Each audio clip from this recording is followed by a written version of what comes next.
Hello, my name's Lindsay and welcome to my garden. Today I'm going to show you how I plant a tomato plant. This is a large red cherry plant that I started from seed in the beginning of March, I think, and it has been growing in my basement and in my greenhouse since then. So the weather here in central Indiana is semi-cooperating. It's been kind of cool at night, but I already have some plants out in the garden and I wanted to show you how I plant these in my garden, how I trellis them, and how I actually put them in the ground. So the first thing to think about when you are planting a tomato plant is the variety. Is it an indeterminate plant or a determinate plant? Now, most tomato varieties are indeterminate, meaning they will just keep growing and growing. Some indeterminates can get literally like 7 feet tall if you keep them fed and watered and they have enough time to grow. Determinate varieties are more like Romas and Viva Italias, that kind of tomato. I had a whole section of my garden dedicated to determinate tomatoes last year. This year I have one determinate tomato plant and the other 18 are indeterminates. So the way you plant an indeterminate tomato plant is pretty similar to the way you plant a determinate tomato plant, but you do have to keep a couple other things in mind. Trellising is probably the most important part of growing indeterminate tomatoes. They need some sort of support. Now you can use a variety of things, but let me show you what I use. This is my tomato growing space for this year. Now, you can kind of see it is made up of cattle panels, and these cattle panels are being used horizontally. They're not in an arch. These actually were in an arch last year, but for this year I decided to use them the horizontal way. So these panels are 4 feet tall and 16 feet long. They are around $20 at a feed store. I get mine at Rural King, but I know that you can also get them at stores like Tractor Supply and other like local feed stores. So these are 4 feet tall, but I have them about a foot and a half off the ground. So my tomatoes have a little bit of extra space underneath to grow. So I'm going to plant this plant pretty much directly under the trellis, and as it grows I'll weave it in and out of the panel. Now you don't have to do it like this. This is ridiculous, okay? This is like enough space for like 18 tomato plants. If you're growing like 1 or 2 or like 3 or 4, you don't really need this. You could, if you have the space and you really want to grow on a cattle panel with a tomato, you can do this.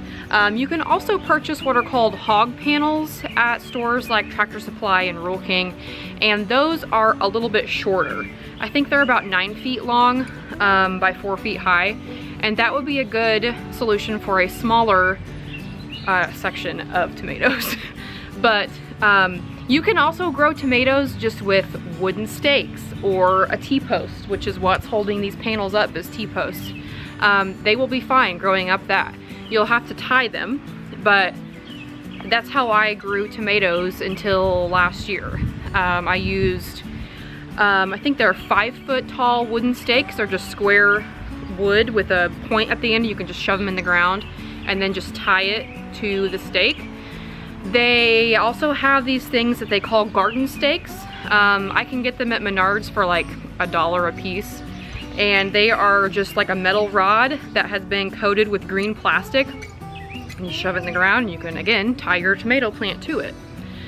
So whatever you use to stake your tomatoes up, it doesn't really matter. Give them some type of support and they will grow and grow and grow. Like I said, some plants can get upwards of 7 feet tall. I had a plant last year that probably was close to 7 feet tall, and had my season been longer, I think it probably would have kept growing. So let's get this baby in the ground. I'm going to show you a few tools that I use first, and then we will plant this. So there are a few tools that I use when I plant tomatoes, when I plant really any seedling, but tomatoes specifically, that come in really handy.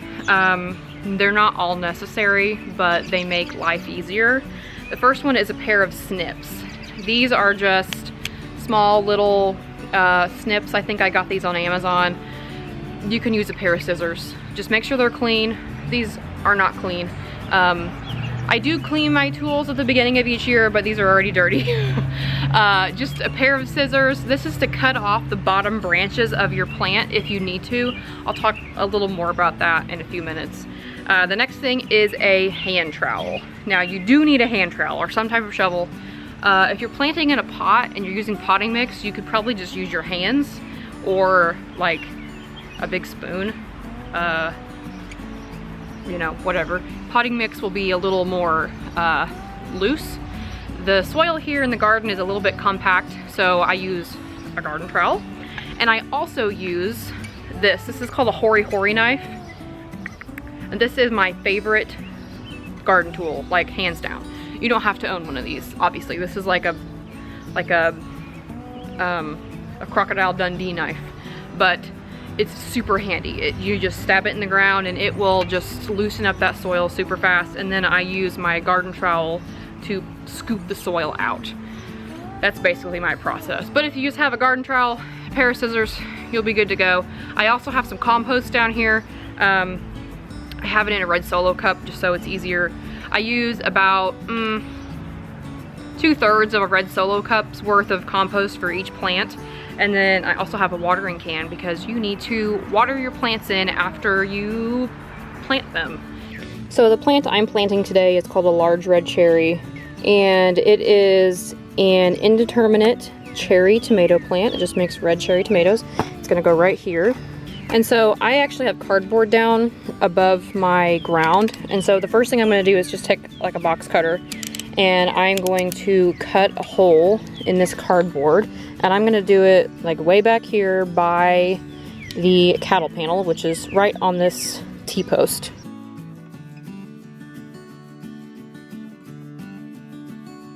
Okay, so this is where my hole is going to go. And that way it can kind of grow up this corner of this cattle panel. So the next thing I'm gonna do is I'm just gonna take my Hori Hori and I'm going to stab down in here and pull up some dirt. Now I make my holes pretty big so I have enough room to make sure the compost gets in there, make sure the plant is happy, all that jazz. So I use my Hori Hori to just kind of break up the ground and pull out, you know, a few chunks. And then I come in with my garden trowel here and just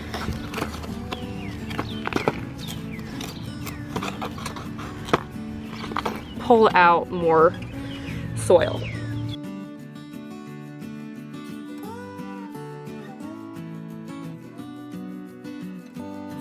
So the way I determine how deep a hole I need is to take my plant and look at how tall it is. So this plant's pretty tall. I'm gonna shove it down in there in its pot. As you can see, it's not in there super deep yet. So I'm gonna keep digging. Ultimately, I'd like to plant this plant up to here on its stem, and I may cut this branch off.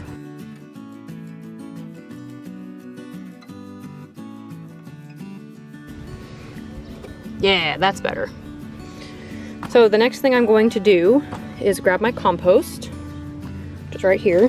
And this is partly compost that I made, and it's partly some composted manure that I bought at Menards. I'm just gonna dump this in the hole. It's about 2/3 of a red Solo cup full, or like a large handful is fine. And then I'm gonna take my plant out of its little pot. Look at those roots. I'm just gonna loosen the soil up a little bit around it. Give it a nice little root massage. And then I'm going to take my little snips and cut off this one bottom branch. And that's all I'm gonna cut off of this plant. And then I'm just gonna shove it in the hole. Like that. And then take my dirt and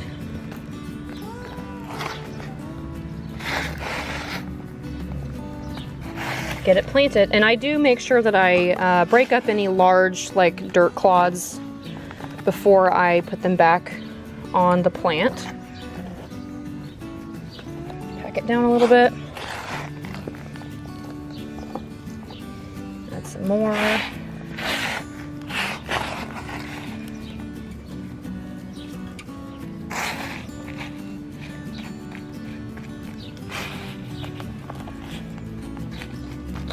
And there you go. So this is typically how I will plant all of my tomato plants. A few things to keep in mind. You don't want your branches touching the ground. So this one curls under a little bit, but it doesn't necessarily touch the ground. But that other branch that was right here probably would have been touching the ground. So I went ahead and cut that off. You don't want to cut off all the branches right away. Eventually these two branches I will cut off as the top grows bigger. But since the top on this plant is still a little small, I'm just going to leave it for now. I'm going to leave these bottom branches, and probably in the next week or two I will cut those off as well. So the last step is just to water it in. And when I say water it in, I mean give it a pretty big drink of water. Make sure the water sinks in. Give it some more. And yeah, he should be good. You just want to make sure that it has enough water to get established in its new home. So that's how I plant a tomato plant. It's not hard, but if you've never grown tomatoes before, maybe this is your first year growing your own food at all, it's good to know the best way to do it.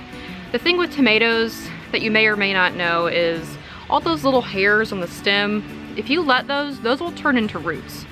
So the reason we plant our tomatoes super deep up the stem is so it will grow more roots and the plant will be stronger. I know that here in central Indiana where I am, we do get some pretty severe thunderstorms in the summertime. And so your tomato plant's having a nice strong root system and a nice strong stem is super important. Without that, they can snap and then you pretty much lose your whole plant. So plant your tomatoes deep, dig a really deep hole, add some type of fertilizer to the bottom of the hole, and water it in when you're done. That's pretty much the basics. If you plant your plant and you see that there are some branches touching the ground, go ahead and snip those off if you think there is enough leaves at the top. That's pretty much it. Growing tomatoes is not super difficult. There are a few things that you should keep in mind, but once you get them in the ground, you will be surprised at how fast they grow. Once the weather is good and they are in the ground, they will take off. So I hope you found this helpful, and I hope you have great success growing your own tomatoes. So thank you for watching, and I will see you in the next one.